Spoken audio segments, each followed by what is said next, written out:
Follow me. Y'all ready for y'all next comedian? All right, y'all next comedian coming to the stage is Jason? Jason? No? Jason. No Jason? Well, forget Jason. We're gonna bring a better person. Give it up, give it up, give it up, give it up for my boy, Bobby.bs.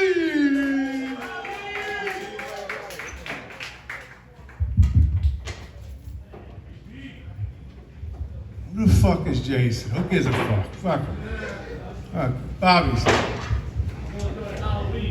Anyway, nice to be here. He's like playing pool and stuff like that. Anyway, I am Italian. I'm from New York. As you can tell, the accent, right? How you doing? How you doing? I come from a sick, crazy Italian family. Very sick. Needs help. Okay? Oh my God. Anyway, I'm going to tell you about the wake. Like today, like if somebody in Italian dies in a wake, they usually have it just one day, and then the next day they bury them. But like long time ago, like in the 70s, it was different. It was totally different. They used to have like a 3 or 4 day event. It wasn't even a wake or anything. It was like an event. You had people come up there where there's like, in other words, my grandfather had died. I didn't know. I didn't know what death was. I was 7 years old. And I asked my mom, and I said, "Mom, what's the matter with Grandpa?" And she's like, "Well, because Italian mothers sugarcoat everything." She says, well, hon, Grandpa's tired. He's sleeping. So I'm like, okay.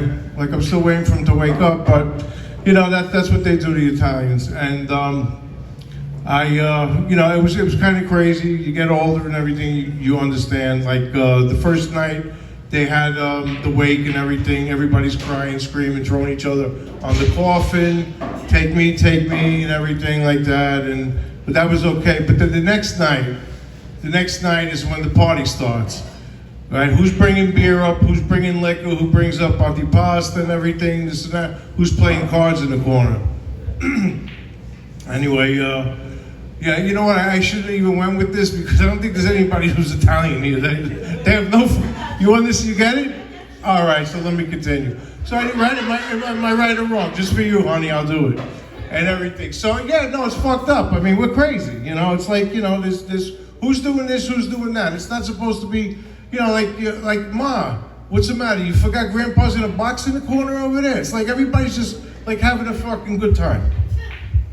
But that's pretty crazy and everything. But I'm gonna tell you, we're gonna switch to visiting an Italian's family, okay? And when you visit somebody who's Italian, normally the goodbyes last longer than the visit. It's true. It's true. Like you'll visit, but it'll take 2 hours for you to leave. And I'll just give you a quick example of what happens. Like in other words, say I went to a wedding, one of the family's wedding, and I gave them $500 in an envelope. And if I invited them to my daughter, you expect the same thing. And they drop $300 in an envelope, you get pissed. But you don't call them on it. You just don't talk to them. You don't say nothing. You say, fuck them, I ain't gonna say nothing. And you just don't talk to them. And like a year, 2 years, 5 years passes by. Nobody says a fucking word. And it was because of that. Anyway, they get together again because somebody died or somebody was sick. And those two families, they come together in somebody's house. But everybody is in the kitchen because when you visit somebody who's Italian, right, you're not allowed in the living room. It's roped off. They got plastic furniture and shit like that. It's well preserved. You got a better chance of going to Philadelphia and touching the Liberty Bell than going into somebody who's Italian. Yeah, it's true. They're just like that. And these families get together and, and the tears come out. They're like, you know what? We shouldn't have fought. 10 years is too long. I love you, and this and that. Look what we did to the kids. We're all blood, they're all over each other. Give me a number, we gotta go for lunch. This and that, they're screaming and crying and everything, right? Okay. The door closes, right? Here's the conversation inside the house. They'll stare outside when they get in the car and they'll go, these motherfuckers. Really? It's like they brought Entenmann's cake to an Italian's house? It's like, why couldn't they stop off at a fucking bakery and buy like Sfogliatelle or fucking cannolis? Are they that cheap? Hey, did you see the daughter? What? She looks like a fucking hooker. The father lets her go out like that. This is what Italians do. We create our own demons. Okay, in the car, they're saying, well, you know what? Did you see what are they, fucking gypsies over there? What are you doing, reading palms and shit? They got purple fucking curtains. Did you see the sun? Did you see the size of him? It looks like he swallowed a fucking Volkswagen. You know what?